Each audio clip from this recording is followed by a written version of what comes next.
everyone, Diana Rankin here with your weekly Psychic Soul messages and perhaps a prediction or two. It is the 25th week of 2019 and it's for June 16 to the 22nd. So thank you all for coming. We will get a message from Philip. This is an oracle book and every page has a different message on it. And we will also take a look at another process, another way of finding joy in your life. This is another one of my books. It has 52 practices to help you find joy in your life, one for every week.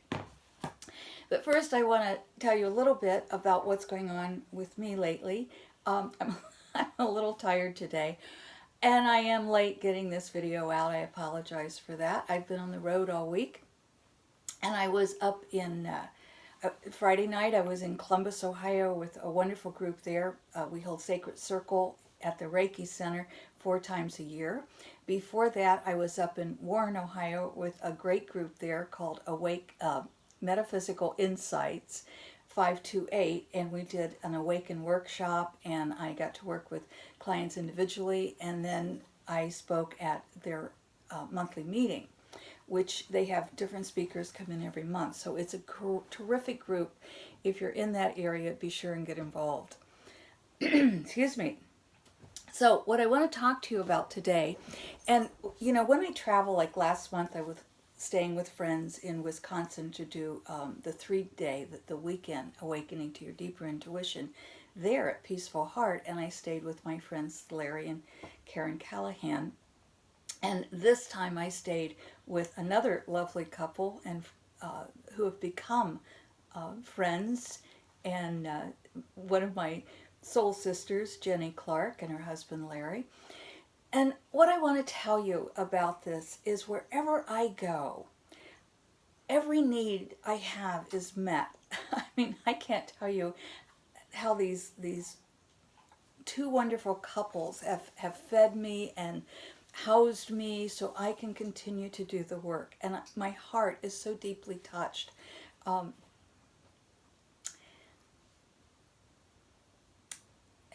just so blessed. And I'm blessed because I feel my life is of service, and those who are here aiding me and helping me, their lives are also of service. And by the way, Jenny's a great healer. I highly recommend her healing. So that said, what I want to talk to you about is the light and the shadow.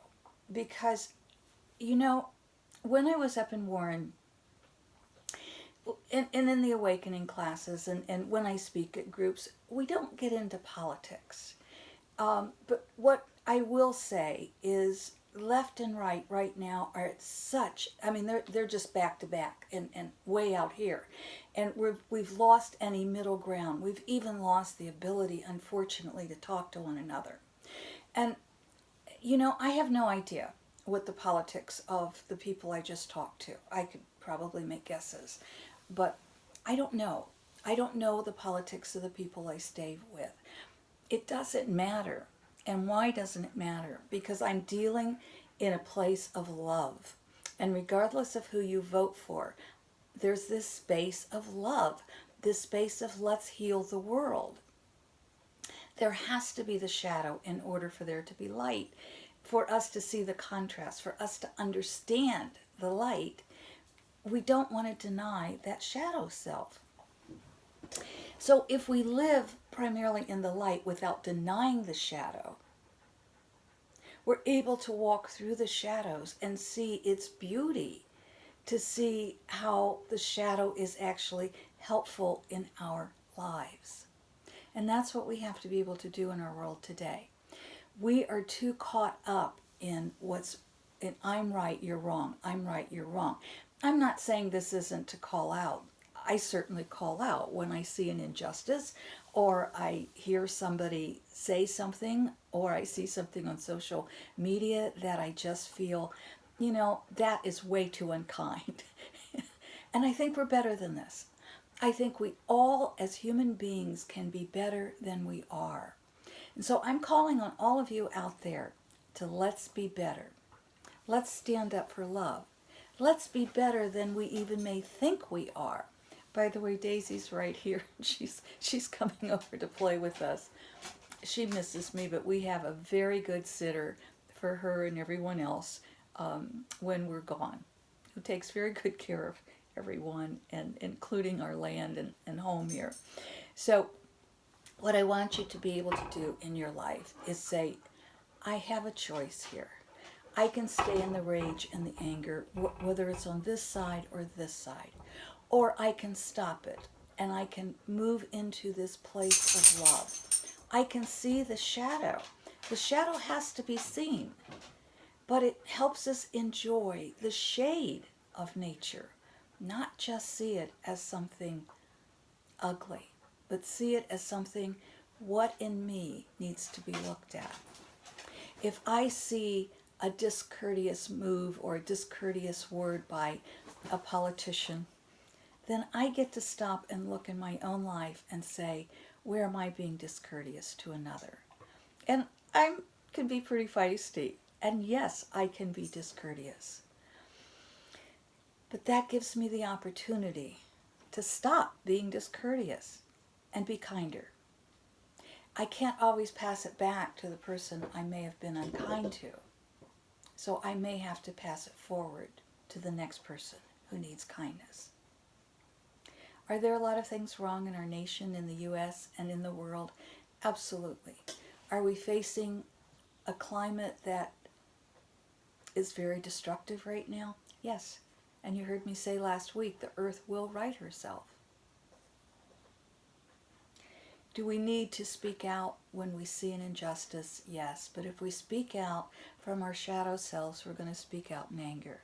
If we speak out from our spiritual self, we're going to speak out in love. Can you hear someone when they come at you in anger? We tend not to.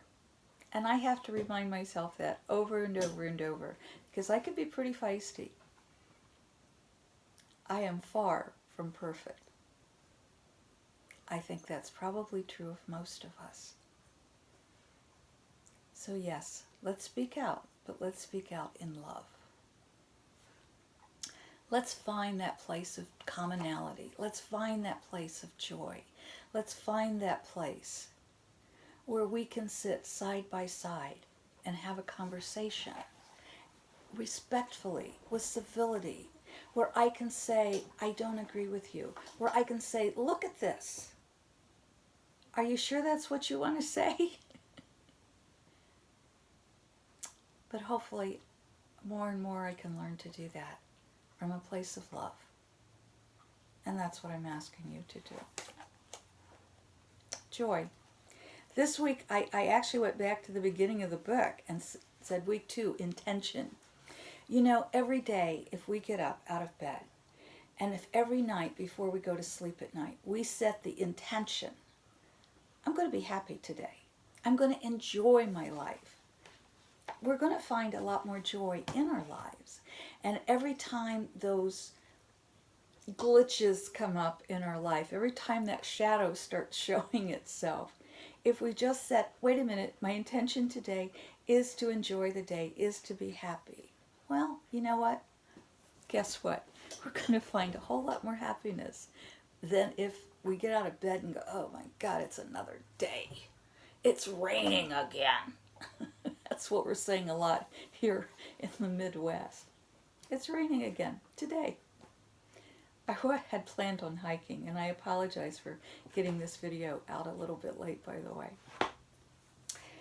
I was too tired yesterday to make it, and I just didn't have time the other day. So anyway, let's see what Philip has to say. Think left page, right page, and then we just open to any page, or we kind of flip through, and that's where we're going. Okay, I'm thinking left page, but you know I always read both pages to you. Okay, this is left page. That which you fear becomes yours. That which you fear becomes yours. My friends, stop the fear. Stop the anger. If you're listening to this video, you have that opportunity. You have that ability. You know, not everybody does. Not everybody is going to get that. that which you fear becomes yours. But you are, if you're listening to this video, you understand that. Make the choice for love, not fear. Let's see what the right page says, just for the fun of it. Before I forget, and you've heard me say this before, a while back, a few years ago, the Wall Street Journal did a survey, and other magazines and other news publications have done the same. And the survey was on testing sensitivity in the U.S. population.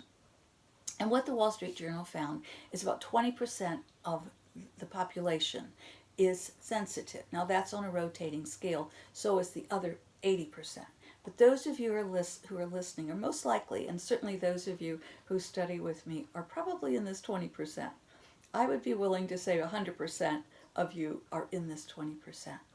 And that means that the sensitivity is there. That means what is happening in our world today, all the turmoil, is affecting you a lot more than it is affecting others. But it's also up to us in this 20% to recognize we have that choice. We can watch go out in nature and watch the sun and the shadow play with each other. And let's make it a bit more adventurous and playful instead of such meanness in the world. That's the way we're going to heal the world. Let's get rid of the meanness.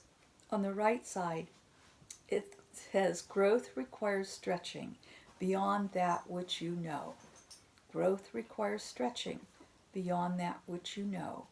And do remember, that which you fear becomes yours. Okay, my friends, let's stretch.